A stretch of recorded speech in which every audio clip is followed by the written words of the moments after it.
Hi guys, we are here in Icon Siam.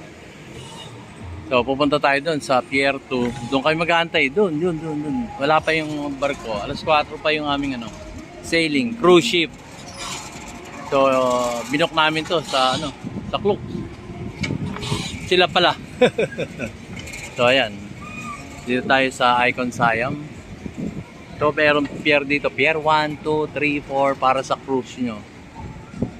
Yung may kasama yatang dinner to. Anyway, pakita ko sa inyo yung palibutan. Ito, ikot ko kayo. Yan. May mga buildings, the river, may mga boats. Mamaya pa tayo. Anong oras? 4:40 paggabi talaga tayo. 4:40? Sabi niya 4:30. Hindi, 4:40. Eh, isang oras pa tayo mag-aantay. Pasok muna So, yun tayo. nga. So, anyway, Ha? 4:40 para kami. So, anyway, end ko muna rito.